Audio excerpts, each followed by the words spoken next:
De la totalidad a la totalización. El marxismo existencialista de Jean-Paul Sartre. Por Martin J. En su tesis doctoral sobre Kant de 1945, Lucien Goldman expuso la provocadora tesis, de que Ser y Tiempo de Martin Heidegger, es imposible de comprender, sin saber que constituye en gran parte quizá, de manera implícita, una discusión con Lask, y sobre todo con Historia y Conciencia de Clase, de Lukács. En este último afirma Goldman, sin embargo, la filosofía, la sociología y la política, se entremezclan de manera casi inextricable, mientras que Heidegger, traspuso toda la discusión al plano metafísico. Fin de cita. Lucien Goldman, Introducción a la filosofía de Kant. Buenos Aires, Amorortu Editores, 2013, página 21.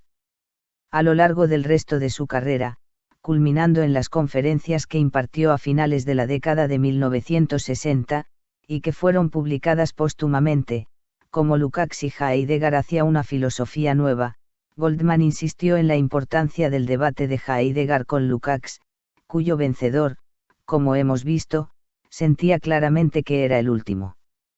Al argumentar que tal confrontación implícita había tenido lugar, Goldman introdujo un argumento que es de especial importancia para nuestro estudio. La célebre noción de Heidegger de ser y el concepto de totalidad de Lukács, se decía, se empleaban para expresar ideas afines, y a veces casi idénticas. Ambas fueron introducidas, como antídotos para ontologías dualistas de cualquier tipo, sirviendo como sinónimos, para esa totalidad y comunidad definitiva que superarían lo que Lukács llamó reificación, y Heidegger llamó inautenticidad. Ambos por otra parte, reconocieron que tal totalidad tenía que abarcar el cambio histórico, en lugar de negarlo como lo había hecho la metafísica tradicional. Y finalmente, ambos cuestionaron la prioridad ontológica del sujeto sobre el objeto, o viceversa, argumentando en su lugar, una unidad sintética de los dos. Goldman, por supuesto, también reconoció las diferencias obvias entre el ser y la totalidad, en particular el contraste entre el sentido de Heidegger de una totalidad que ya existía, pero que había sido olvidada, y la fe de Lukács en una totalidad todavía por alcanzarse. Lukács, reconoció Goldman, entendió que el fundamento de la totalidad, era un sujeto histórico concreto y colectivo, que se reuniría con sus objetivaciones a través de la praxis revolucionaria, mientras que Heidegger postulaba el ser, como anterior a la diferenciación de sujeto y objeto, colectivo o de cualquier otra manera. Y finalmente Goldman, enfatizó el individualismo todavía potente en lo que Heidegger llamó Dasein, el ser ahí, la dimensión humana de ser. De hecho, contrastando Sein y Dasein, Goldman sostenía, que Heidegger había reintroducido la estructura histórica bidimensional, que el punto de vista más hegeliano de Lukács, había tratado de trascender. La lectura de Goldman de la relación, entre Heidegger y Lukács no ha ganado la aceptación universal, pero su perspicacia en las semejanzas, entre los conceptos del ser y de la totalidad, es altamente sugestiva. Las fulminaciones posteriores de Lukács contra Heidegger, en el asalto a la razón y en otros lugares, como un precursor irracionalista del fascismo, no deberían enmascarar el carácter común de sus posiciones, incluyendo por añadidura, sus relaciones igualmente ambiguas con la política totalitaria. Tampoco debería permitirse, que la actitud generalmente hostil de Heidegger hacia el marxismo, oscurezca sus relaciones con el ambiente del antiguo marxismo occidental. Como señaló recientemente George Steiner. Incluso cuando más rechaza al marxismo, y sostiene la necesidad de una concepción mucho más radical de destrucción, es decir, la destrucción de la metafísica occidental y el regreso a una rememoración del ser, concuerda estrechamente, con el marxismo revisionista, en parte mesiánico, de los años 20. Fin de cita. George Steiner. Heidegger, México, Fondo de Cultura Económica, 2005, página 208. Por lo tanto, no es sorprendente que Heidegger, en la historia posterior del marxismo occidental, haya ensombrecido a Lukács como un potente, aunque a veces no reconocido, estímulo al pensamiento holístico. El argumento de Heidegger para el recuerdo del ser, fue una influencia formativa en su fe de estudiante, en la totalización anamnésica, incluso después del repudio de Marcuse, por otros aspectos de su filosofía. Los ecos de la posición de Heidegger, se pueden encontrar también, en el marxismo fenomenológico de Enzo Pazzi, Pieraldo Robatti, y en el Círculo de Haut en Italia, aunque a menudo prefieren la formulación anterior, de la fenomenología de Husserl. Menos ambiguos en su apoyo a una síntesis de Marx y Heidegger, fueron el grupo de Arguments, alrededor de Castas Axelos en Francia, quien apoyó no solo el holismo de Heidegger, sino también, su crítica de la técnica. Y finalmente, Heidegger influyó profundamente en el trabajo de dos filósofos de Europa del Este, el checo Karel Kosik, y el yugoslavo Gajo Petrović.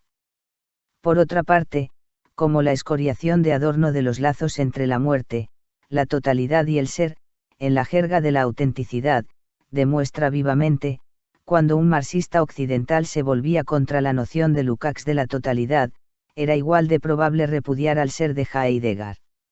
Otros ejemplos de este patrón, como veremos, pueden encontrarse en los marxismos anti-hegelianos de Althusser, de la Volpe y Coyetti.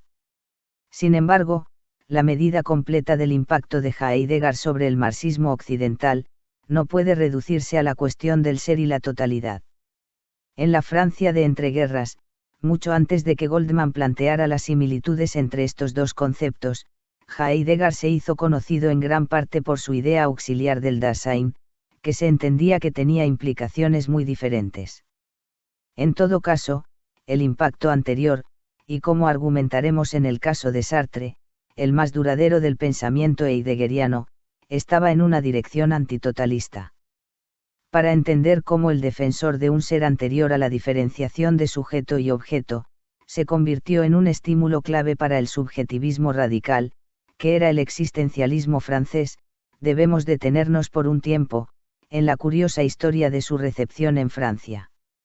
El interés francés inicial en Heidegger fue provocado en un encuentro entre filósofos alemanes y franceses, en Davos, Suiza, en marzo y abril de 1929. El terreno ya había sido preparado por las conferencias de George Burbidge, sobre Husserl en la Sorbona en 1928, y la corta visita de Husserl a París, en febrero del año siguiente, que ayudó a familiarizar a los franceses con la fenomenología en general. La variante de Max Scheler se conocía desde 1924, cuando hizo la primera de varias visitas a París. En Davos, Alemania estaba representada por Ernst Cassirer, cuya reputación como un especialista neokantiano, ya estaba establecida, y por Heidegger, que todavía era solo un nombre para los franceses. De París vino Leon Brunswick, el maestro de los neokantianos franceses, y Albert Speyer, quien, con Alexandre Coiré y Henry Charles Puech, habría de fundar la influyente Investigaciones Filosóficas en 1931. La conferencia quizás sea mejor recordada, por la celebrada disputa entre Cassirer y Heidegger sobre Kant, pero para la filosofía francesa, tenía otro significado. Pues entre los franceses, había varios jóvenes estudiantes de la Escuela Normal Superior que traían consigo, la noticia de una alternativa no positivista, pero no obstante, concreta al neoidealismo entonces dominante en los círculos académicos franceses. Esa alternativa era la fenomenología, que significaba tanto la filosofía de Husserl, como la de su reciente sucesor en la cátedra de filosofía de Friburgo, Heidegger. Varios jóvenes filósofos franceses, entre ellos Emmanuel Levinas, Raymond Aron y Maurice de Gandillac, se trasladaron pronto a Alemania para estudiar en la fuente. En 1930, Levinas publicó la teoría de la intuición en la fenomenología de Husserl, y Burbidge recolectó las conferencias que había estado dando sobre Husserl, Lasky y Heidegger, como en un trabajo intitulado Las tendencias actuales de la filosofía alemana.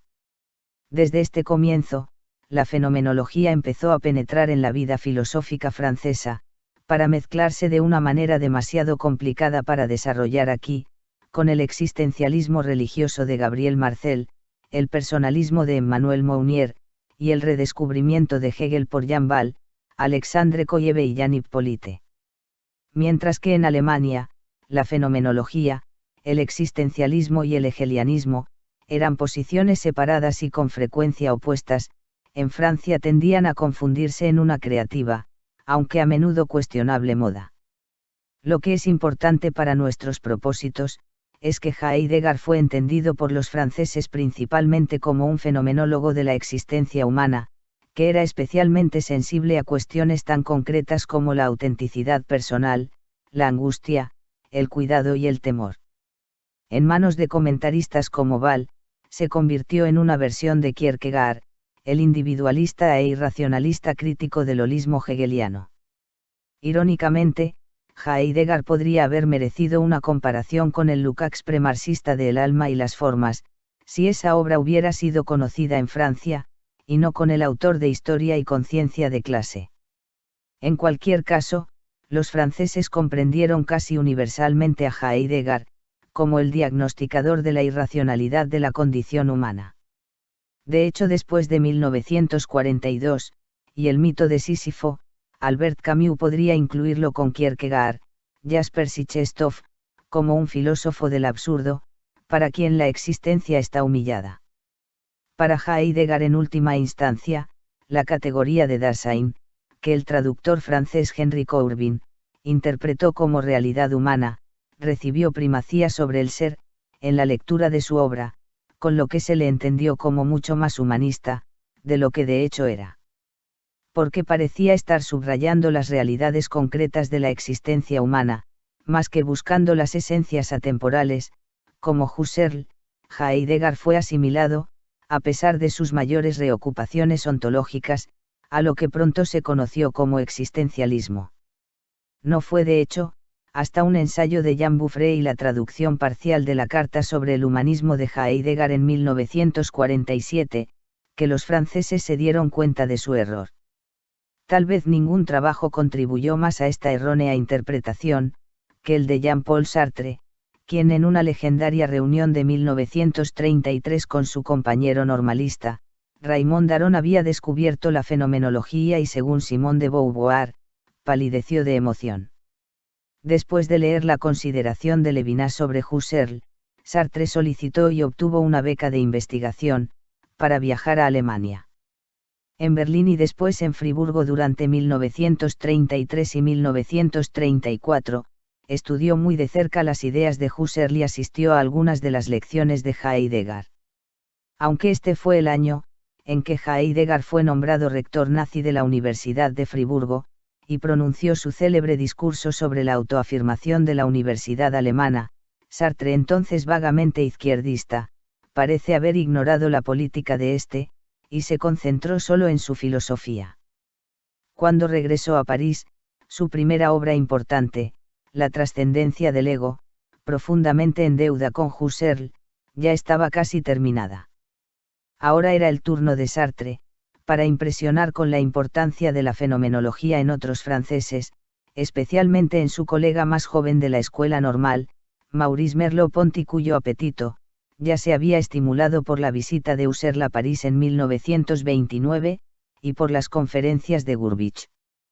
Merleau-Ponty se transformó en otro convertido, dejando atrás sus anteriores preocupaciones católicas, para fusionar la fenomenología con el hegelianismo, orientado hacia el marxismo que estaba absorbiendo, luego de las lecciones de Kolleve. Es por supuesto, en gran medida a través de los esfuerzos subsiguientes de Sartre y Merleau-Ponty, que una variante específicamente existencialista del marxismo occidental fue formada. Aunque en aspectos importantes congruentes con el paradigma marxista más sistemáticamente hegeliano, construido por Lukács, Korch y Gramsci, contenía energías, derivadas principalmente de la recepción francesa de la fenomenología, que ayudaron a explotar ese paradigma. Lo central de este desarrollo fue la crítica existencialista del concepto hegeliano de totalidad. Si, como dijimos, los Lefebvre y Goldman tempranos, pueden entenderse como un intento de injertar ese concepto en el árbol del pensamiento marxista francés, entonces Sartre y Merleau-Ponty dan testimonio de su ambiguo éxito. La relación compleja y llena de tensión entre Sartre y Heidegger ha sido ampliamente discutida en la voluminosa literatura sobre el existencialismo, más recientemente y con mayor agudeza, en la obra de Joseph Fell. A pesar de haber asistido a las lecciones de Heidegger durante su visita a Alemania, Sartre parece haber leído Ser y Tiempo con verdadero rigor solo cuando fue internado en un campo de prisioneros de guerra en 1940. Aunque ya había publicado varias obras de filosofía, así como la novela filosófica La náusea, que le valió el reconocimiento popular, solo después de sumergirse en Heidegger, Sartre pudo expresar su posición existencialista en términos ontológicos. El resultado fue El ser y la nada. Ensayo de ontología y fenomenología publicado en 1943, e inmediatamente reconocido como una obra de gran importancia comparable a Ser y Tiempo. La comparación era particularmente apta, pues Sartre estaba claramente de acuerdo con Heidegger en una serie de cuestiones fundamentales. Ambos se apoyaron en el método descriptivo, no deductivo, de la fenomenología de Husserl, desprovisto sin duda, de sus reducciones eidéticas. Ambos trataron de utilizar ese método para superar las alternativas filosóficas tradicionales, como la que existe entre el idealismo y el realismo, y ambos coincidieron, en que las nociones trascendentales de la subjetividad eran ficciones metafísicas. Y en términos sustantivos, ambos veían al mundo presente como profundamente alienado en una miríada de maneras. Pero sería ciertamente incorrecto considerar el ser y la nada, como solían hacer algunos comentaristas tempranos, como poco más que una traducción francesa de Ser y Tiempo. En el nivel más básico, Sartre cambió el énfasis de ser a Dasein, y luego criticó a Heidegger por resolver las alienaciones que existían en el nivel de este último afirmando que no existían en el nivel del primero. Para Heidegger, el distanciamiento no era más que un fenómeno superficial, que enmascaraba una unidad más básica, aunque olvidada. Para Sartre era una dimensión aterradora, e irremediable de la existencia. Aunque Heidegger incluyó la negación en su descripción fenomenológica de la realidad, sin embargo, pasó por alto su importancia central. La característica de la filosofía heideggeriana, afirmaba Sartre en El ser y la nada, es utilizar para describir el Dasein, términos positivos todos los cuales enmascaran negaciones implícitas. Fin de cita. Jean-Paul Sartre, El ser y la nada. Buenos Aires, Editorial Losada, 2011, página 60. Para Sartre, era incorrecto oponerse a la negación como mera ausencia o privación del ser, en su lugar, como él lo puso en una metáfora viva y memorable, la nada se encuentra en el seno mismo del ser, en su meollo, como un gusano. El ser y la nada se dedicó en gran medida a explorar las formas en que ese gusano, que Sartre identificó con la conciencia, roía el corazón del ser. Para Sartre, el ser era divisible en lo que siguiendo a Hegel llamó, ser en sí, objetivo y ser para sí, subjetivo. En sus trabajos filosóficos anteriores, había explorado la naturaleza de esta oposición epistemológicamente, en los ámbitos de la percepción y la imaginación. En El ser y la nada, la postula como más fundamentalmente ontológica. La ontología que presentó fue resueltamente dualista, incluso cartesiana para muchos observadores. Sartre, de hecho, rechazó explícitamente cualquier superación dialéctica de la oposición de Descartes entre la conciencia y el mundo. El fracaso de Hegel, escribía en El ser y la nada, nos ha mostrado que el único punto de partida, era el cogito cartesiano. Pero a diferencia de Descartes, entendía el polo subjetivo del dualismo como negativo en lugar de positivo, como una ausencia que se sentía como una falta. Mientras que él en sí era totalmente autosuficiente, una positividad completa que era idéntica a sí misma, él para sí dependía totalmente de lo que no era y sin embargo, deseaba ser. Más que identidad, implicaba una diferencia no idéntica. Su aparición en el mundo, afirmó Sartre, pero realmente nunca lo demostró, emergió solo con el surgimiento de la realidad humana. De hecho, la propia naturaleza de esa realidad era una falta, como lo demuestra la existencia del deseo humano de trascender la mera negatividad y llegar a ser positivo. Así Sartre afirmaba en la obra ya mencionada, que la realidad humana es su propio trascender hacia aquello de que es falta. Se trasciende hacia el ser particular, que ella sería si fuera lo que es.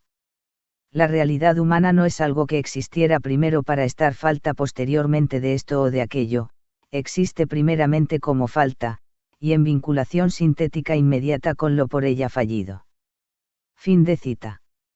El ser y la nada, página número 149. A la vez, el fundamento de la libertad humana y la fuente de la frustración humana, esta incesante falta y deseo, nunca podrían ser superados, pues no hay una meta del ser, ninguna totalidad global anterior a la división entre el para sí y el en sí, como postuló Heidegger. Tampoco había una manera de crear una totalidad en el futuro a través de una resolución hegeliana o marxista de las contradicciones. Como dijo Sartre, al negar la Aufhebung hegeliana de los opuestos, ha de observarse que si al para sí le falta el en sí, al en sí no le falta el para sí. No hay pues reciprocidad en la oposición. En una palabra, el para sí permanece inesencial y contingente con respecto al en sí.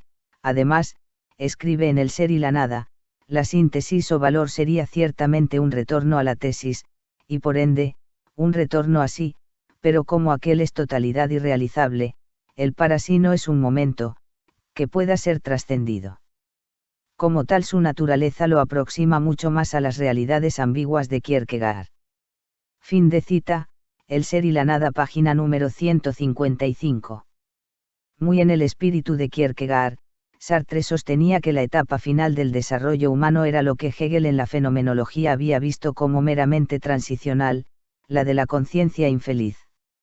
La realidad humana, sigue diciendo Sartre en El ser y la nada, es padeciente en su ser, porque surge al ser como perpetuamente infestada, por una totalidad que ella es, sin poder serla ya que, justamente no podría alcanzar el en sí, sin perderse como para sí.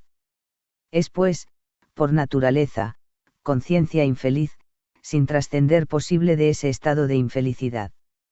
Fin de cita. El ser y la nada, página número 150. Debido a que Sartre negó tan enfáticamente toda reconciliación, rechazó la representación de Heidegger del mundo humano como una comunidad, un mundo de Mitsein o Serkon. Caracterizando la interacción humana en términos de miradas objetivadoras, que llamó la mirada, Sartre afirmó que la lucha y la confrontación, más que la cooperación, eran la esencia de las relaciones humanas. El conflicto, insistió en el ser y la nada, es el sentido originario del ser para otro. La conciencia individual, inevitablemente, veía a los demás como una totalidad indiferenciada, como el en sí, inerte que el para sí, intentaba alcanzar, pero en el cual nunca podría llegar a convertirse. Aunque Sartre admitió que existen experiencias de pertenencia a una comunidad para el individuo, insistió en que el nosotros no es una conciencia intersubjetiva, ni un nuevo ser que trascienda y englobe sus partes como un todo sintético, a la manera de la conciencia colectiva de los sociólogos. El sentido temporal de la comunidad entre los individuos, fue producido solo por la mirada objetivadora de un observador externo, que creó un objeto para nosotros. Debido a que no había meta o supraobservador fuera de la raza humana como un todo, una posibilidad que fue negada por Sartre por la no existencia de Dios, la humanidad debe permanecer para siempre fragmentada, y en conflicto. No había una dialéctica totalizadora de la reciprocidad, que pudiera crear conjuntos significativos más allá del yo aislado. Aquí escribió Sartre, como siempre a Hegel debe oponerse Kierkegaard, que representa las reivindicaciones del individuo en tanto que tal. Fin de cita, El ser y la nada, página número 337. Así, la fe heideggeriana en la recuperación por la memoria, de una totalidad anterior a la alienación del presente, en la que Marcuse había encontrado un estímulo, para recuperarla en el futuro, era un falso consuelo. En La náusea, Sartre hizo que su héroe Roquentin rechazara la hipótesis proustiana de que al final de la historia, podría ocurrir una totalización retrospectiva. Es imposible, dice Roquentin, agarrar el tiempo por la cola. Y en el ser y la nada, insistió Sartre en que entre el pasado y el presente, hay una heterogeneidad absoluta. Si no puede retornar a él, se debe a que el pasado es. Y la única manera en que yo podría serlo, es ser yo mismo en sí para perderme en él, en la forma de identificación, lo que me es negado por esencia. Fin de cita. Jean-Paul Sartre. La náusea. Madrid, Alianza Editorial 2013, página número 184. Así la célebre afirmación de Hegel, de que la esencia es el ser pasado, en la que Marcuse había encontrado una inspiración para la totalización anamnéstica, sugirió lo contrario para Sartre: mi esencia está en pasado, es la ley de su ser. Fin de cita. El ser y la nada, página número 185.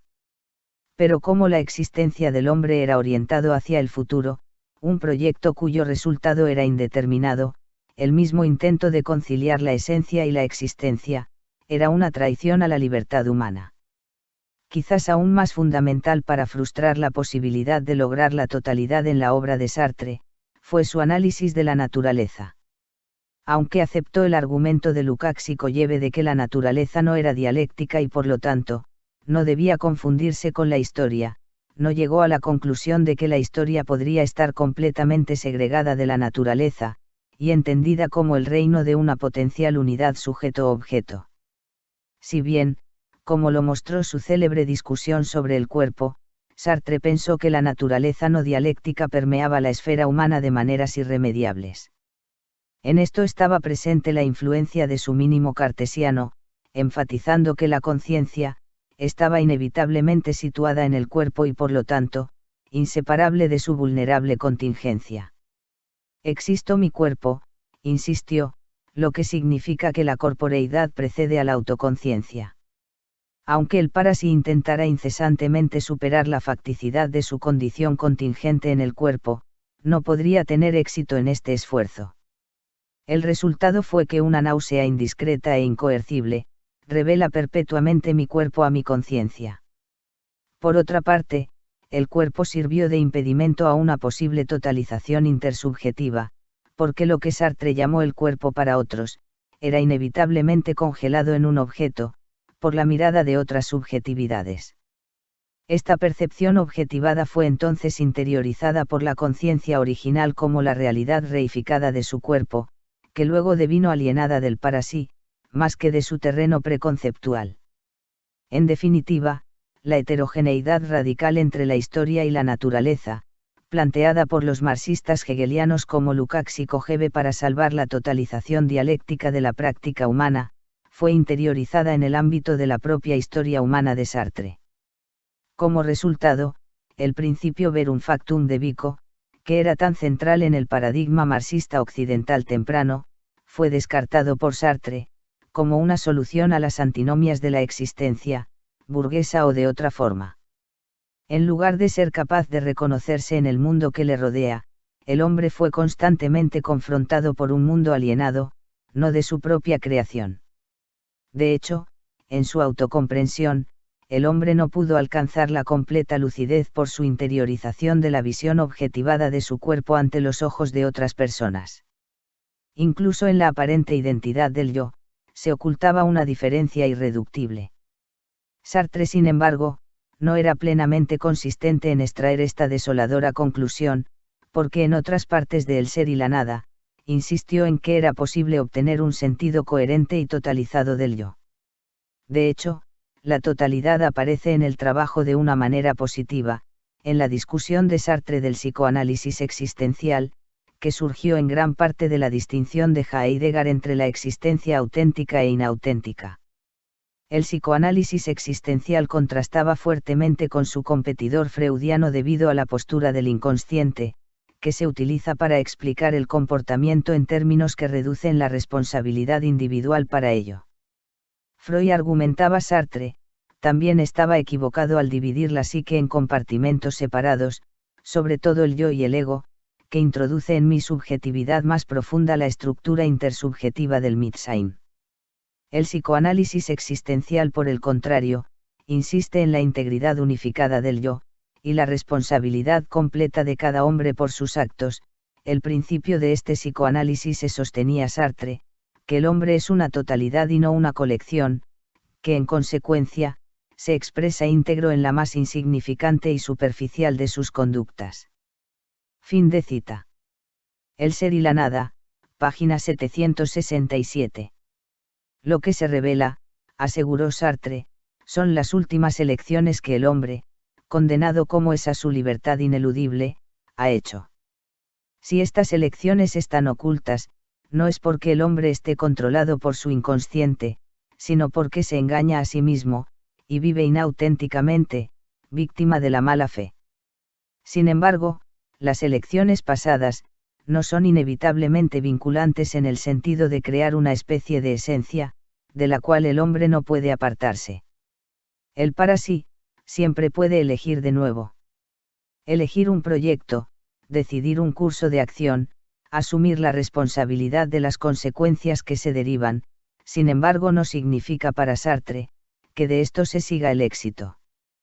Pues lo que el psicoanálisis existencial revelará al hombre, es el objetivo real de su búsqueda, que es el ser como fusión sintética del en sí y el para sí, va a ponerlo al tanto de su pasión. Fin de cita. El ser y la nada, página 841. Pero como ninguna unidad de este tipo era posible a falta de aquella supuesta existencia de un Dios imaginario, el hombre, en las palabras frecuentemente citadas del penúltimo capítulo de Sartre, era una pasión inútil. El ser y la nada, página 828. El por qué el Sartre temprano, llegó a tener una visión tan escalofriante de la realidad, ha sido objeto de considerables conjeturas, muchas de ellas alimentadas por las reflexiones de Sartre, sobre su pasado en su autobiografía, Las Palabras y en otros lugares. Inevitablemente se ha prestado mucha atención a las circunstancias peculiares de la juventud de Sartre, su aislamiento y escape al mundo imaginario de la literatura, su sentido personal de superfluidad y complemento anhelo de aventura, su aversión por la naturaleza y su propia carne, su disgusto por el humanismo vacío de su abuelo, Charles Schweitzer, todo lo cual se combinaba para producir lo que él mismo Sartre llamaba su neurosis escritora, la creencia ideológica de que la salvación, tal como era, solo podía llegar a través de la pluma. En los términos de El ser y la nada, el resultado fue vivir en la mala fe, en la que las mal entendidas condiciones de la propia existencia de Sartre fueron proyectadas sobre la humanidad. Como escribió en Las Palabras, a los 30 años, logré el estupendo hecho de escribir en La náusea, se me puede creer que muy sinceramente, la existencia injustificada, salobre de mis congéneres, y de poner a la mía fuera de casa. Yo era Roquentin, mostraba en él, sin complacencia, la trama de mi vida. Al mismo tiempo, era yo, el elegido, el analista de los infiernos, fotomicroscópico de vidrio y de acero, inclinado sobre mis propios jarabes protoplásmicos. Engañado hasta los huesos y confundido, escribía alegremente sobre nuestra desgraciada condición. Era dogmático y dudaba de todo, excepto de ser el elegido de la duda, restablecía con una mano, lo que destruía con la otra, y tenía la inquietud por la garantía de mi seguridad, era feliz. Hay por supuesto, mucha validez en esta explicación personal de la actitud idiosincrásicamente desoladora de Sartre, hacia la realidad. Pero lo que no debe olvidarse, es que su versión del existencialismo golpeó un acorde muy resistente en la Francia de su época. Sartre, como hemos visto, no fue el único que convirtió la consideración de Heidegger sobre el Dasein, en el cual vivir con otros desempeñó un papel central, en una realidad humana gobernada por el conflicto y el absurdo. Como se ha comentado a menudo, incluso los pensadores franceses que descubrieron a Hegel en los años 30, se concentraron en la lucha violenta que vieron en el corazón de su sistema. De hecho, el tema del terror, que más tarde jugaría un papel similar, en la obra marxista de Sartre y Merleau-Ponty, se puede ver ya en la consideración de Koyeve, sobre la relación amo y esclavo. Aunque los franceses estaban descubriendo la historia, y lo concreto durante la época de entreguerra, eran mucho menos optimistas que digamos Lukács, Corcho Marcusa, sobre las perspectivas de conciliar la historia y la razón.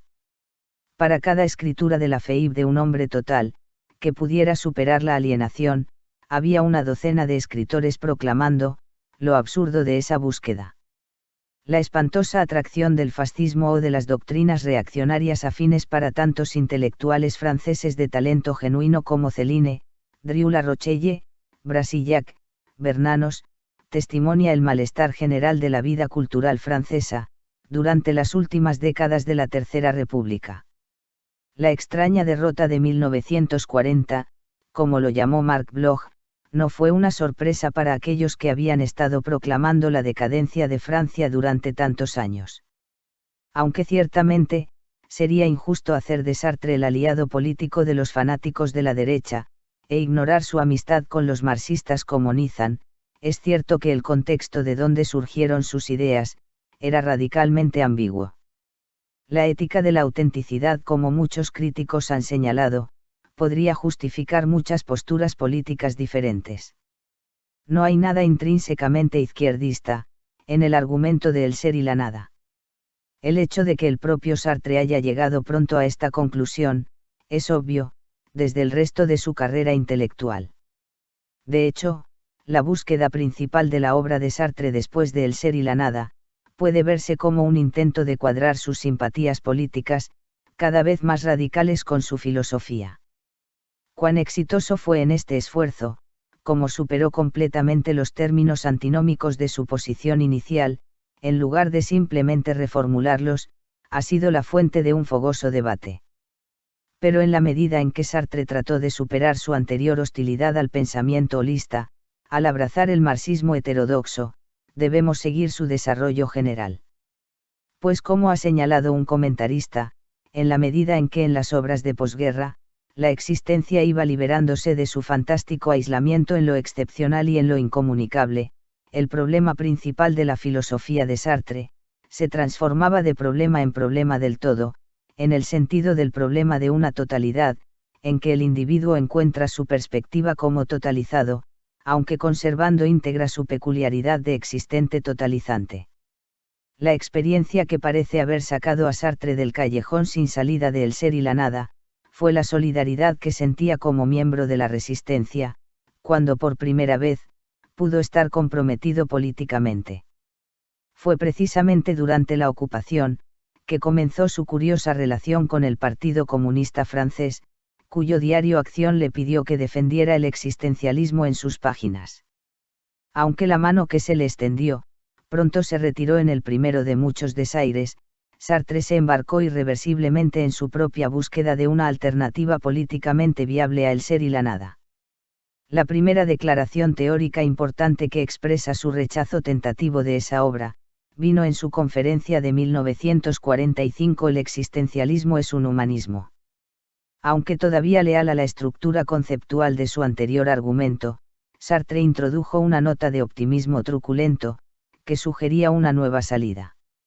Mientras que su obra anterior, se había burlado de las pretensiones humanistas de los hombres de buena voluntad burgueses, como su abuelo o el autodidacta en La náusea, ahora intentaba demostrar, que su propia posición era compatible con cierto tipo de humanismo, de hecho, una con implicaciones políticamente activas. El argumento de Sartre se basaba en la insistencia existencialista de que los hombres eran libres de hacer sus propias vidas. Por lo tanto, se definían a través de su acción, y no a través de restricciones externas.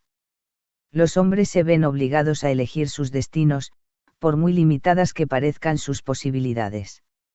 La angustia de que hablaban los existencialistas, era una función de las profundas implicaciones de tales elecciones, pues en vez de limitarse a decidir por sí mismo, el hombre era un legislador, que al mismo tiempo que a sí mismo, elige a toda la humanidad. En lugar de ser un subjetivismo radicalmente individualista, el existencialismo, por lo tanto, tenía implicaciones universales. Además, en lugar de abogar por opciones caprichosas a la manera de los notorios actos gratuitos de Chid, el existencialismo reconoció las implicaciones contextuales de decisiones específicas. El hombre se encuentra en una situación organizada, donde está él mismo comprometido, compromete con su elección a toda la humanidad, y no puede evitar elegir. Sin duda, elige sin referirse a los valores preestablecidos, pero es injusto tacharlo de capricho. Digamos más bien, que hay que comparar la elección moral, con la construcción de una obra de arte. Fin de cita. Jean-Paul Sartre, el existencialismo es un humanismo. Barcelona, Editorial Edasa, 2009, página 71. Al discutir esto, Sartre obviamente introdujo una nota del universalismo kantiano para complementar el individualismo radical de su anterior ética de la autenticidad. Pero precisamente la forma en que ambos encajaban, no era de ninguna manera segura, ni su comparación entre las decisiones morales y la creatividad artística, iluminaban el terreno de la elección muy brillantemente. De hecho, la vacuidad que atormentaba su posición anterior, más individualista, permaneció en esta versión revisada, en la que las apuestas involucradas eran más altas, pero los criterios por los que elegir, permanecieron oscuros. Sin embargo, si tomamos en serio el argumento que Goldman avanzaba, precisamente en este momento sobre las suposiciones holísticas y comunitarias subyacentes, en la filosofía de Kant, entonces el intento de Sartre, de universalizar la ética de la autenticidad, puede considerarse un paso de parada en la dirección de una posición más genuinamente holística. Sartre, sin embargo, estaba todavía a una gran distancia del marxismo, como lo demuestra su riguroso rechazo de todo materialismo que llevó a tratar a todos los hombres, incluido uno mismo, como objetos. Fin de cita. El humanismo es un existencialismo, página número 63. En un artículo titulado Materialismo y Revolución en la nueva revista que ayudó a fundar, Los Tiempos Modernos, hizo más clara su hostilidad al materialismo ontológico, argumentando que la revolución era concebible solo como una trascendencia subjetiva del mundo material. Pero en la medida en que el materialismo significaba algo distinto de la prioridad ontológica de la materia para el espíritu, como de hecho, Marx y no muchos marxistas posteriores, se supone que hizo, Sartre se movía hacia una especie de materialismo, el materialismo que reconocía las restricciones externas a la libertad humana. Como el propio Sartre reconoció más tarde, había aprendido después de El ser y la nada, que la libertad debe estar situada en el mundo.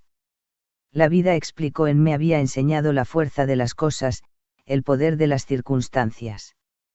Fin de cita. Jean-Paul Sartre, La fuerza de las cosas. Buenos Aires, Editorial Sudamericana, 1979.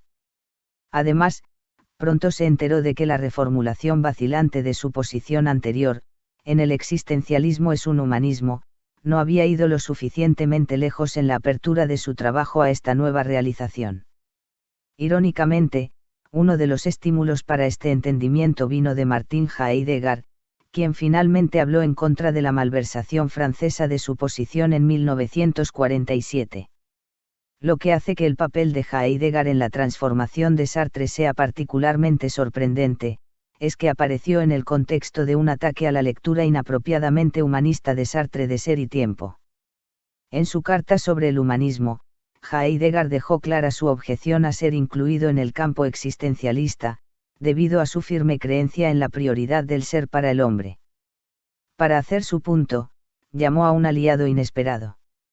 Es precisamente, sostenía Heidegger en la carta sobre el humanismo, porque al experimentar la alienación Marx se adentra en una dimensión esencial de la historia, por lo que la consideración marxista de la historia, es superior al resto de las historias. Pero como ni Husserl ni hasta donde yo veo por ahora, tampoco Sartre reconocen la esencialidad de lo histórico en el ser, por eso, ni la fenomenología ni el existencialismo, llegan a esa dimensión en la que resultaría posible por vez primera, un diálogo productivo con el marxismo. Fin de cita. Martin Heidegger, Carta sobre el humanismo. Madrid, Alianza Editorial, 2006, página 53. Para empezar ese diálogo, sostuvo Heidegger, sería imperativa una noción más sofisticada de materialismo, que la que sostenía Sartre, que comprendiera la relación del materialismo con el trabajo y la producción. La concepción metafísica moderna de la esencia del trabajo, ha sido pensada ya con antelación en la fenomenología del espíritu de Hegel, argumenta Heidegger, como el proceso que se dispone a sí mismo de la producción incondicionada, es decir, como objetivación de lo efectivamente real por parte del hombre, experimentado éste como subjetividad. La esencia del materialismo se oculta en la esencia de la técnica. Fin de cita. Carta sobre el humanismo, página 54. Aunque Sartre nunca se enfocó en el tema de la tecnología, hasta donde Heidegger lo sugirió, abandonó lentamente su noción simplista del materialismo, y empezó a incluir el trabajo en su concepto de acción. La vacilación que él evidenció, al avanzar hacia un marxismo pleno en la década de 1940, debe atribuirse en parte a los ataques vituperantes dirigidos a su filosofía por los portavoces oficiales de la doctrina. El diálogo que Heidegger había pedido entre el marxismo y el existencialismo, había comenzado después de la guerra, pero al principio fue muy estéril. La alternativa presentada por figuras del Partido Comunista, como Jan Canapa, Roger Garaudi, Henry Mougin, y el entonces militante Henry Lefebvre, a lo que el mismo Lefebvre llamó indelicadamente, la magia y metafísica de la mierda de Sartre, fue el materialismo dialéctico ortodoxo del estalinismo. Nada muy diferente fue ofrecido por críticos extranjeros de El Ser y la Nada como Lukács, que estaba en el punto más bajo de su desarrollo intelectual. Sin embargo, Sartre luchó para encontrar una posición filosófica acorde con su conversión radical.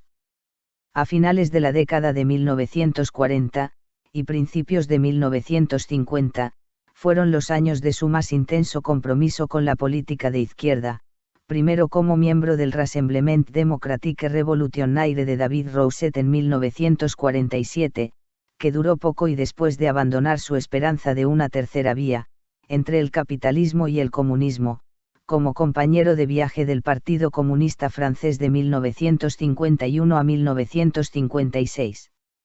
Estos fueron también los años de su teatro más comprometido políticamente, especialmente Las manos sucias en 1948, y El diablo y el Dios bueno en 1951, así como sus muy publicitadas discusiones políticas, con sus antiguos amigos Aron, Camus y Merleau-Ponty.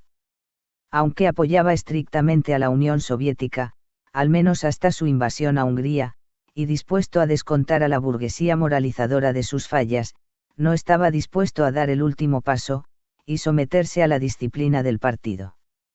La misma cautela se puede discernir en su adopción del marxismo como una alternativa completamente adecuada al existencialismo. Aquí también Sartre seguía siendo una especie de compañero de viaje. La evidencia clara de su vacilación puede verse en su actitud hacia el concepto de totalidad. Como podemos ver en su crítica del surrealismo en ¿Qué es la literatura?, Sartre desconfiaba profundamente de los vínculos entre cierto tipo de holismo, basado en la yuxtaposición de entidades reificadas, cuya creación humana fue olvidada, y el totalitarismo. A medida que se acercaba al marxismo heterodoxo en los años 50, conservaba esa aversión por todo tipo de finalizaciones totales. De hecho, en las obras que pueden considerarse sus aportaciones más significativas a la teoría marxista occidental, su Problemas de método de 1957 y la Crítica de la razón dialéctica, publicada 3 años después, Sartre todavía resistió a esa metatotalidad, cuya posibilidad había sido tan enfáticamente negada en El Ser y la Nada. Sin embargo, estas obras fueron concebidas como refutaciones teóricas del pesimismo antinómico del período existencialista de Sartre, y como tal, debían examinarse sus soluciones a los dilemas de esa etapa, anterior en su desarrollo. Sería tentador interpretar estas respuestas, ya sea en términos de una restitución encubierta de la noción de Heidegger de ser, o como una aceptación incómoda de lo que Goldman vio como su alternativa lukácsiana, el concepto hegeliano marxista de la totalidad. El argumento anterior, de hecho, ha sido adelantado por el crítico italiano Pietro Choodi, quien afirma que la crítica sartiana representa por muchos e importantes aspectos un claro retorno a las posiciones heideggerianas tras la polémica de El Ser y la Nada. Pero como Chiodi se ve obligado a admitir, Sartre nunca fue capaz de abandonar la dialéctica sujeto-objeto en favor de un anterior, aunque olvidado, ser unificado. En la crítica, Sartre abordó esta cuestión con referencia específica al pasaje de la Carta sobre el humanismo de Heidegger sobre Marx.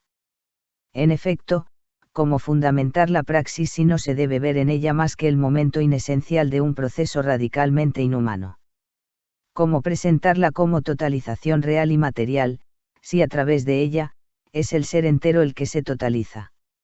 El hombre se volvería entonces lo que llama Walter Biemel, comentando los libros L. Heidegger, el portador de la apertura del ser.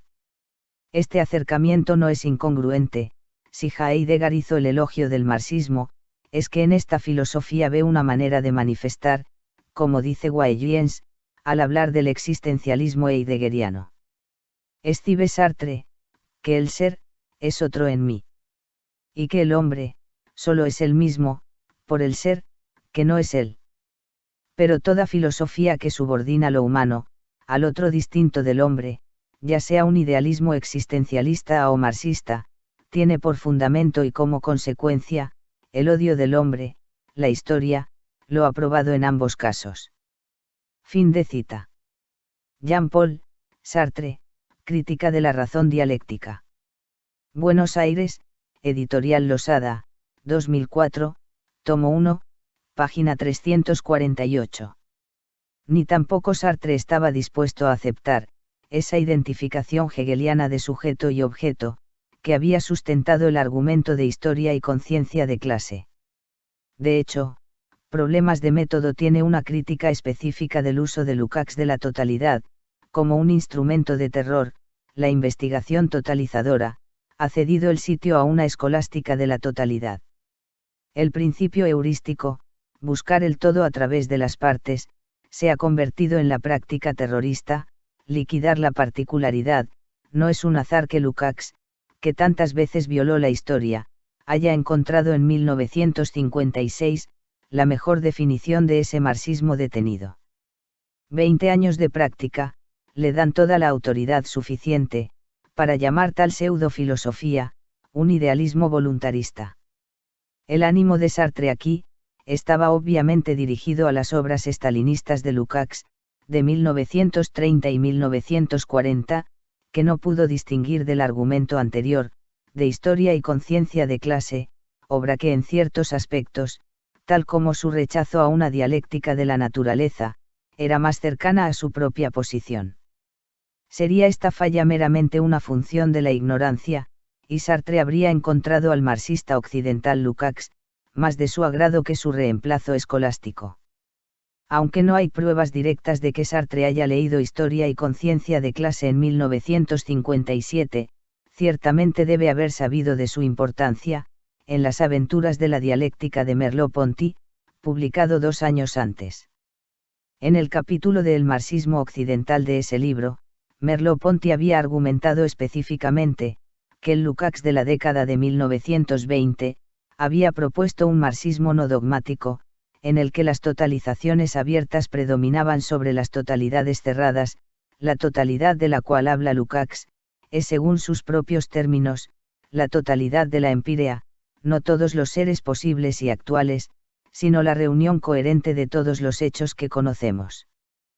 Cuando el sujeto se reconoce en la historia y reconoce la historia en sí mismo, no domina el todo como lo hace el filósofo hegeliano, pero al menos está comprometido en una tarea de totalización. Sartre, sin embargo, pasó inexplicablemente sobre esta defensa en silencio, y optó por ignorar cualquier sustento que su posición pudiera haber recibido de la lectura de Merleau-Ponty, del primer Lukács.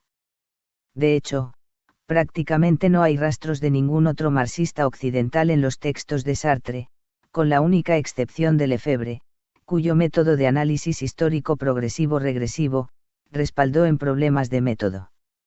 Las luchas con la problemática de Lukács, que se pueden ver en Korch, Gramsci, Bloch y la Escuela de Frankfurt, eran desconocidas, o ignoradas por Sartre.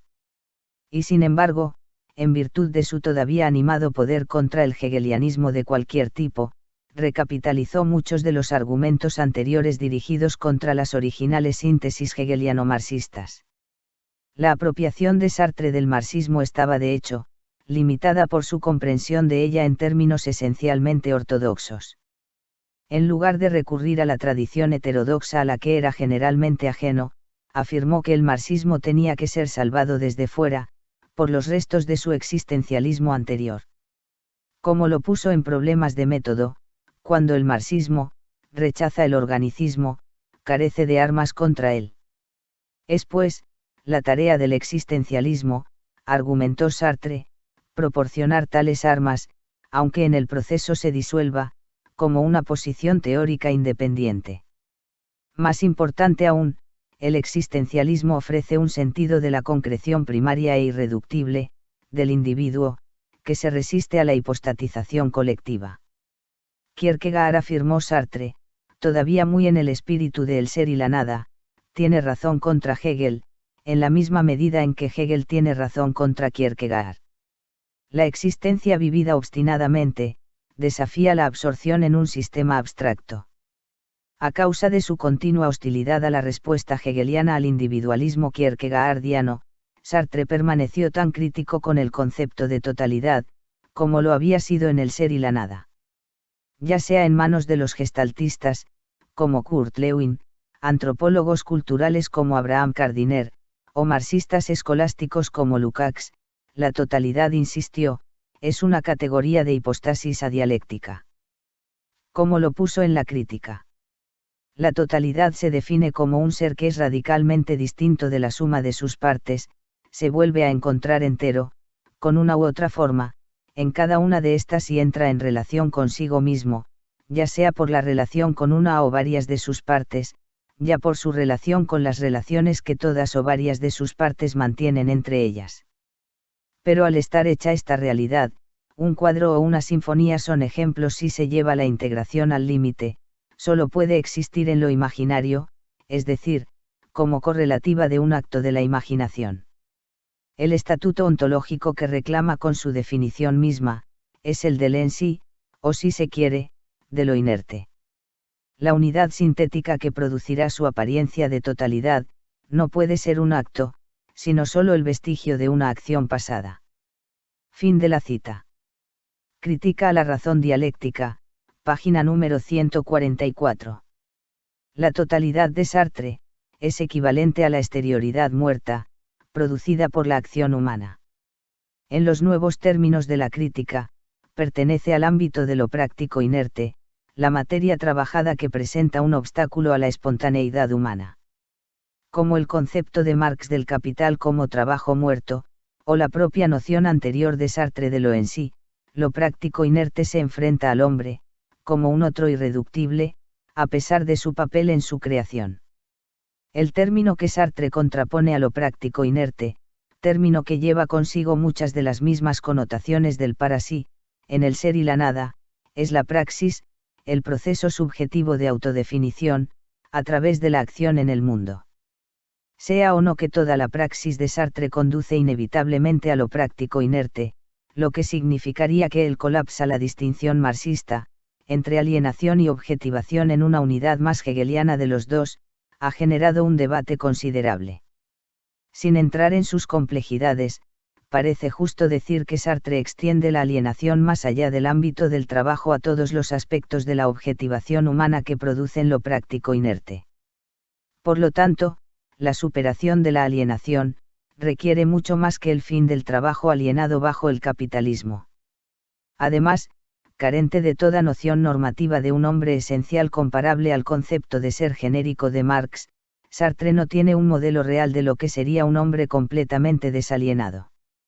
Así pues, es difícil atribuir a Sartre una teoría clara de la objetivación desalienada.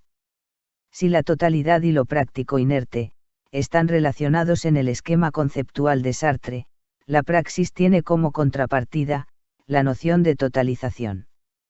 Como la totalidad, la totalización considera cada parte una manifestación del conjunto, pero difiere de ella, al ser un acto en curso, y que no se puede detener sin que la multiplicidad vuelva a su estatuto original.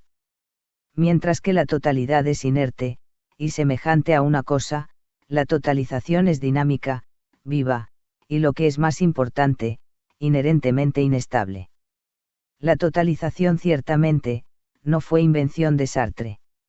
Lefebvre ya la había distinguido de la totalidad, en su ensayo de 1955 sobre el tema, y según George Burbidge, la palabra se utilizó tempranamente, en De la creación del orden en la humanidad de Proudhon, en 1843. Sin embargo, a Sartre le quedaba la obligación de elaborar en un detalle extraordinariamente rico, los procesos de totalización y destotalización, que constituían lo que llamaba la inteligibilidad de la razón dialéctica. El volumen primero de la crítica, el único realmente terminado, fue diseñado para explicar en términos abstractos esta supuesta inteligibilidad, para sentar las bases, como Sartre lo puso con una referencia consciente a Kant, para unos prolegómenos de toda antropología futura. El segundo volumen, que quedó inacabado como tantos proyectos ambiciosos de Sartre, fue mostrar cómo en términos concretos e históricos, hay una historia humana, con una verdad y una inteligibilidad. Si en El ser y la nada, Sartre jugaba a Descartes contra Heidegger y viceversa, los combatientes de la crítica eran Descartes y Marx, con este último ganando solo ascendencia aparente. En Problemas de método, Sartre identificó el aporte teórico más profundo del marxismo como la voluntad de trascender las oposiciones de la exterioridad e interioridad, de multiplicidad-unidad, de análisis y síntesis, de la naturaleza y antífisis. Sartre compartió claramente este deseo, pero el cartesiano, o en otro nivel, el kierkegaardiano, en él le impidió creer realmente, que el deseo podría ser cumplido. Las tensiones generadas por esta lucha interna son en gran medida quizá responsables de la forma prolija, repetitiva y tediosa en la que la crítica fue escrita, y que en última instancia, no se concluyó. Ha habido muchos intentos de resumir y analizar lo que fue terminado, y este no es el lugar para probar otro. Pero sus implicaciones para la cuestión de la totalidad pueden explicarse en los siguientes términos. Puesto que Sartre seguía insistiendo en la prioridad del individuo sobre la colectividad, alegando que las prácticas individuales son el único fundamento de la temporalización totalizadora, no había ninguna posibilidad de que adoptara una visión verdaderamente expresiva del todo a la manera del primer Lukács. Pues no podía haber un metasujeto original que creara la historia, olvidara su acto creador original a través de los efectos mistificadores de la reificación, y luego lo recuperara en el acto revolucionario de convertirse en sujeto y objeto del todo. El proceso histórico, sostuvo Sartre, debe ser entendido como una obra humana sin autor, unas totalizaciones sin totalizador. El argumento que él había hecho, en El ser y la nada acerca de la ausencia de un observador externo en la forma de un Dios trascendente, que podía totalizar a la humanidad en su conjunto a través de su mirada, hizo eco en la crítica.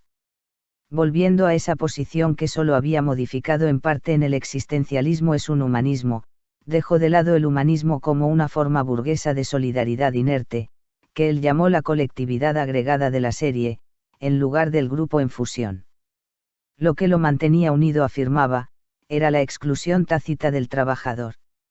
Si un humanismo socialista podría o no reemplazarlo, Sartre no lo dijo explícitamente, pero la carga de su argumento, contrariamente, a la lectura de sus críticos estructuralistas posteriores, fue que no se podría.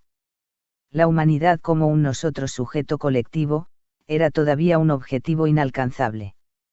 Si no existiera un metasujeto en la raíz de una totalidad expresiva, y no fuera realmente posible una subjetividad humana verdaderamente universal, ¿cómo sería entonces hablar de la historia como un todo unificado e inteligible, o lo que hemos llamado una totalidad longitudinal? La respuesta de Sartre, aunque parece no haber sido consciente de la similitud, se remontó más a Ernst Bloch, que a Lukács. Él escribió en Problemas de método, la pluralidad de sentidos de la historia no puede descubrirse y afirmarse por sí, sino sobre el fondo de una totalización futura, en función de esta, y en contradicción con ella. Nuestro oficio teórico y práctico, es hacer cada día más próxima tal totalización. Nuestra tarea histórica en el seno de este mundo polivalente, es acercar el momento en que la historia no tenga sino un solo sentido. Aquí vemos hasta qué punto Sartre había venido de la nostalgia de Heidegger por un ser perdido, y que tan cerca estaba, no solo de Bloch, sino también de Goldman con su apuesta irracional sobre el futuro. Sin embargo, tenía el cuidado de canalizar su fe en el futuro, en términos condicionales. Si en efecto está la historia, tiene que ser en verdad la totalización de todas las multiplicidades prácticas, y de todas sus luchas, los productos complejos de los conflictos, y de las colaboraciones de estas multiplicidades, tan diversas tienen que ser a su vez inteligibles, en su realidad sintética, es decir, tienen que ser comprendidos como los productos sintéticos de una praxis totalitaria. Lo que quiere decir que la historia es inteligible, si las diferentes prácticas que se pueden descubrir y fijar en un momento de la temporalización histórica, aparecen al fin como parcialmente totalizadoras, y como unidas y fundidas en sus oposiciones y sus diversidades, por una totalización inteligible y sin apelación. Que Sartre se haya sentido ambivalente, acerca de la completa conveniencia de este potencial estado de cosas, puede intuirse de su elección de palabras en este pasaje. Mientras que Gramsci en los años 20 podía emplear totalitario de una manera inocente, Sartre en 1960 era ciertamente consciente de sus connotaciones siniestras, pero eligió usarla. Hay de hecho, obviamente algo escalofriante al hablar de una totalización desde la cual no hay apelación. Y sin embargo, parecía sentir que una historia total inteligible, era una posibilidad real. El volumen segundo de la crítica de hecho, fue diseñado para pasar de lo condicional a lo declarativo. Tal como lo puso en 1969, cuando el proyecto no se había abandonado aún, mi objetivo será demostrar que existe una inteligibilidad dialéctica de lo singular. Pues la nuestra es una historia singular. Pero el segundo tomo de la crítica quedó inacabado. Dedicado principalmente a la historia soviética durante su fase estalinista, el manuscrito corrió a unas 600 páginas antes de que Sartre renunciara a ella, para no volver jamás. La razón de su fracaso, como ha señalado un lector del texto inédito, es que nunca comienza su explicación de cómo cohabitan o no, una multiplicidad de praxis hostiles. La única explicación que finalmente ofreció, fue el despotismo personal de Stalin, que totalizó la historia de Rusia a través de su poder coercitivo. Dar sentido a la historia interna de la Unión Soviética, era bastante problemático para Sartre, cuanto más debió de haber sido para encajarla en una inteligible historia total de la humanidad. Por otra parte, no solo la intransigencia de la historia real, venció las ambiciones de Sartre, pues en el análisis abstracto del primer volumen, había obstáculos igualmente graves para el éxito. A pesar de su apuesta sobre el futuro, Sartre nunca se sintió realmente cómodo con la tradicional confianza marxista en la historia como tribunal de última instancia. Así, por ejemplo, se resistió a la tendencia del marxismo, a la totalización de las actividades humanas, en el interior de un continuo homogéneo, e infinitamente divisable, que no es otro que el tiempo del racionalismo cartesiano. Subjetivando radicalmente el concepto de temporalidad, argumentó que ni los hombres ni sus actividades están en el tiempo, sino que el tiempo, como carácter concreto de la historia, es hecho por los hombres sobre la base de la temporalización original. El marxismo presintió la verdadera temporalidad, cuando criticó y destruyó la noción burguesa de progreso, que implica necesariamente un medio homogéneo y coordenadas que permitan situar el punto de partida y el punto de llegada. Pero, sin haberlo dicho nunca, renunció a sus investigaciones y retomar por su cuenta, el progreso. Al criticar así la noción homogénea de temporalidad unívoca, Sartre estaba en buena compañía entre los marxistas occidentales. Hemos encontrado argumentos similares en Bloch, Benjamin, Horkheimer y Adorno, y también en Althusser. Pero lo que distingue a Sartre, o quizás lo vincula solo con Adorno, fue su sobria valoración de la dimensión repetitiva y no progresiva de la temporalidad humana. Marcuse, sin duda, también había reflexionado sobre los retornos de la historia, pero lo hizo esencialmente en el espíritu de la celebración de memoria de Heidegger. Sartre, sin embargo, vio las implicaciones de la repetición de manera muy diferente.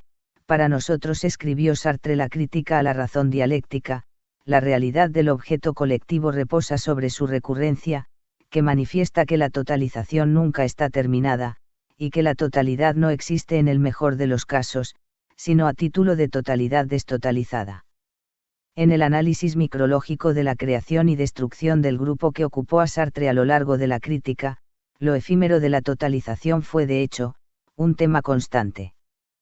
Comentando, por ejemplo, sobre el conflicto de las soberanías individuales en competencia, Sartre concluyó: el grupo mismo, en tanto que totalizado por la práctica de tal individuo común, es casi totalidad objetiva, y en tanto que multiplicidad negada de casi soberanías, está en perpetua destotalización. Así, la apuesta macrológica de Sartre, sobre una futura totalización común en la que la historia alcanzaría una inteligibilidad única, fue minada insidiosamente, por su evaluación más pesimista, no muy diferente de la de El ser y la nada, de la dinámica de la formación de pequeños grupos. Sartre, sin duda, trató de incluir una antidialéctica de la pasividad, en la que los grupos constituidos por la praxis colectiva subjetiva, fueran transformados en las relaciones seriales de lo práctico inerte, en su definición de inteligibilidad histórica. Pero incluso, si la historia pudiera considerarse significativa en estos términos, los resultados estaban muy lejos del modelo normativo de la totalidad cumplida, que había inspirado a los antiguos marxistas occidentales. Para Sartre, como han observado la mayoría de los comentaristas, no parecía haber una diferencia realmente básica, como había ocurrido para los marxistas hegelianos, entre objetivación y alienación. Toda praxis, él dio a entender, conduce a lo práctico inerte, el elán subjetivo siempre se transforma en instituciones reificadas. Es evidente que Sartre sentía la necesidad de luchar contra estas implicaciones, por ejemplo en su ocasional evocación, muy a contrapelo de El ser y la nada, del principio verum factum de Vico. En su ensayo de 1964 sobre Kierkegaard, el universal singular, castigó a su antiguo ídolo, y tal vez a su propia aceptación anterior de los argumentos de ese ídolo, en los siguientes términos: habiéndose obstinado en ir contra Hegel, se empleó con demasiada exclusividad, en hacer su contingencia instituida en la aventura humana, y por ello, desdeñó la praxis, que es racionalidad. De resultas desnaturalizó el saber, olvidando que el mundo que nosotros sabemos, es el mundo que hacemos. Pero a pesar de toda su bravata al enfrentarse a Vico contra Kierkegaard, el propio Sartre nunca pensó realmente en el mundo histórico, como el producto cognoscible de una praxis humana colectiva, como lo había hecho Lukács en Historia y Conciencia de Clase. Cuando los editores del Segundo Manifiesto, le preguntaron en 1969, si creía que el proletariado podía trascender el nivel de la serialidad para convertirse efectivamente, y totalmente en sujeto de la acción colectiva, respondió bruscamente: esta es una condición imposible. La clase obrera nunca puede expresarse por completo como sujeto político activo. Siempre habrá zonas o regiones o sectores que, por razones históricas de desarrollo, permanezcan serializados, masificados, ajenos al logro de la conciencia. De hecho, el análisis general de la crítica de la interacción humana demostró la conciencia de Sartre de cuán frecuentemente, la solidaridad de grupo era un producto de la coerción, el temor y hasta el terror. Aunque puede ser una exageración hablar de un hobbesianismo encubierto en su análisis, Sartre sentía claramente, que los casos de verdadera reciprocidad y consenso intersubjetivo en la historia humana eran raros. La razón, decía Sartre, estaba en la realidad material misma, o más específicamente en la rareza, como una limitación de la cooperación humana, y una fuente de violencia. Si Sartre consideraba o no la rareza un hecho ontológico, que persistiría incluso después de la consecución del socialismo, o simplemente un proyecto humano que podría ser cambiado, ha sido acaloradamente disputado. Desde la evidencia de los escritos, dicha cuestión parece haber sido incierta en su propia mente. El hombre es violento, escribió en el segundo tomo de la Crítica, en toda la historia y hasta este día, hasta la supresión de la rareza, si tiene lugar, y si esta supresión se produce en determinadas circunstancias. Una vez más, un fraseo condicional expresaba una profunda ambivalencia acerca de la dimensión utópica de su posición. Pero es un lector raro quien pudiera alejarse de la crítica, pensando que Sartre tenía mucha fe en la posibilidad de lograr esas determinadas circunstancias en las que la rareza terminaría realmente. Una manifestación final de la desolación persistente del pensamiento de Sartre, incluso durante su periodo más marxista, se puede discernir en lo que es un aspecto relativamente menor de su filosofía, la cuestión del lenguaje. Aquí la distancia de Sartre a Heidegger, especialmente después del giro de este último, fue particularmente aguda. Para el último Heidegger, el lenguaje era el lugar privilegiado de acceso al ser. Antes de la división entre sujeto y objeto, el lenguaje habla al hombre, más que al revés. Para Sartre, por el contrario, el lenguaje como el tiempo, era una totalización humana, aunque escapa rápidamente al control humano. En un sentido importante, afirmó, el lenguaje debe entenderse como parte del mundo material de lo práctico inerte. Se podría estudiar el lenguaje de la misma manera que la moneda. Como materialidad circulante, inerte, que unifica dispersas. Cabe advertirse por lo demás, que en buena parte eso es lo que hace la filología. Las palabras viven de la muerte de los hombres, se unen a través de ellos, en toda frase que yo forme, se me escapa el sentido, me lo roban. Cada día y cada hablador, altera los significados para todos, los otros vienen a cambiarlos hasta en mi boca. Sartre sin duda, reconoció que el lenguaje también debe entenderse como una totalización orgánica y perpetuamente en curso, de modo que incomunicabilidad, en la medida en que existe, no puede tener sentido, salvo si está fundamentada sobre una comunicación fundamental, es decir, en un reconocimiento recíproco y en un proyecto permanente de comunicar. Pero en general, él nunca desarrolló temáticamente las implicaciones de este proyecto permanente de comunicar, una tarea dejada a Merleau-Ponty, y luego a Habermas. Su filosofía resistió resueltamente al giro lingüístico de gran parte del pensamiento del siglo XX y permaneció unido a las categorías más tradicionales de sujeto y objeto, aun cuando las definía de formas poco ortodoxas. De hecho, como dijo un comentarista, para Sartre la distinción radical entre el lenguaje y las cosas, es una condición de la verdad. Debido a su renuencia a abandonar esta distinción, Sartre permaneció dentro de la problemática legada al marxismo occidental por Lukács, por mucho que la haya modificado. Donde Sartre difería de Lukács, como hemos visto, fue en su negativa a seguir el camino del alma y las formas a través de la teoría de la novela, a historia y la conciencia de clase. En cambio, permaneció desgarrado entre sus instintos existencialistas, y sus aspiraciones marxistas, incapaz a pesar de sus mejores intenciones, de trascender a los primeros en nombre de estas últimas. De hecho, es discutible que después del fracaso del segundo volumen de la crítica, Sartre encubiertamente y con remordimiento, regresara a las preocupaciones individualistas de su periodo anterior. Confundimos durante mucho tiempo, se había reprochado a sí mismo en problemas de método, lo total y lo individual. El pluralismo, que nos había sido tan útil contra el idealismo de Brunswick, no nos dejó comprender la totalización dialéctica. Pero ahora, después de sus inconclusos esfuerzos para lograr esa comprensión, Sartre ha vuelto a perseguir el problema de la totalización individual, o lo que frecuentemente llamó el universal singular. Aunque todavía militante políticamente, incluso como un defensor del activismo maoísta, se refugió en su trabajo puramente teórico dentro del papel de intelectual tradicional. El masivo pero inacabado estudio de Flaubert, al que dedicó el resto de su vida activa, descansaba en el método del psicoanálisis existencial, que había esbozado en El ser y la nada, y perfeccionado en estudios anteriores de Baudelaire y Jenat. Aunque ahora comprendía las mediaciones de la situación histórica de Flaubert, con mayor concreción de lo que hubiera sido posible antes de escribir la crítica, su decisión de centrarse en un artista individual, especialmente aquel, cuyo desprecio antisocial por la solidaridad grupal era notoriamente vehemente, sugiere fuertemente la derrota de las esperanzas de ese libro.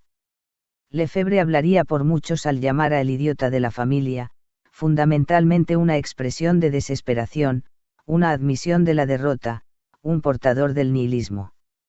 Al igual que la posterior escuela de Frankfurt, Adorno en particular, Sartre registró el agotamiento del paradigma lukácsiano en el marxismo occidental, o para ponerlo en los términos de la crítica, el destotalización del concepto de la totalidad misma.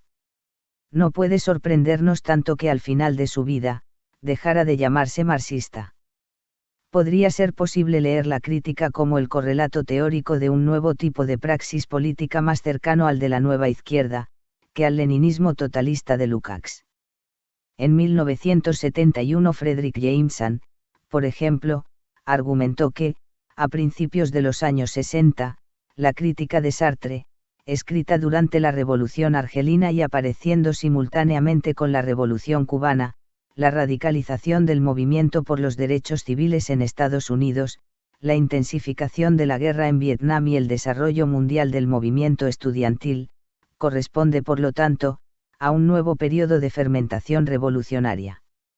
Este fermento, Jameson y después observadores como Mark Poustar afirmaron, logró su expresión por excelencia en los acontecimientos de mayo de 1968 en Francia, que en palabras de Jameson, era una corroboración de la teoría de Sartre.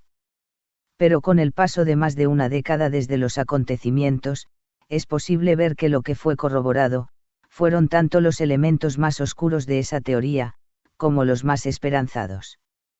No menos sorprendente e inesperado que el estallido de la rebelión obrero-estudiantil, fue la manera de su final. De Gaulle, habiendo asegurado encubiertamente la lealtad del ejército francés, salió a la televisión para anunciar nuevas elecciones, y como por arte de magia, se rompió la fiebre revolucionaria. Aunque no quedó claro hasta 10 años después, con el amargo fracaso de la alianza electoral entre los socialistas y los comunistas, 1968 fue menos el presagio del futuro, que el punto álgido de una era histórica de esperanzas incumplidas. El énfasis de la crítica en la fragilidad de la totalización, y en la probabilidad, e incluso en la inevitabilidad, de una regresión destotalizadora de los grupos comunales, en series práctico inertes, no fue menos confirmado por el resultado de los acontecimientos que el análisis de Sartre de la totalización revolucionaria. Aunque futuros 1968 pueden ocurrir, hay pocas razones para suponer que los resultados serán diferentes. De hecho, si el argumento de la crítica de Sartre ha de tomarse en serio, es difícil imaginar que serán de otra manera. En los últimos años antes de su muerte en 1980, Sartre parece haber sentido el peso de esta conclusión. La última entrevista que dio terminó con la siguiente admisión. Con esta tercera guerra mundial que puede estallar un día, con este conjunto miserable que es nuestro planeta, vuelve a tentarme la desesperación, la idea de que esto no acabará nunca, que no hay meta, que solo hay pequeños fines particulares por los que nos batimos. Hay pequeñas revoluciones, pero no hay un final humano, no hay algo que interese al hombre, solo hay desórdenes.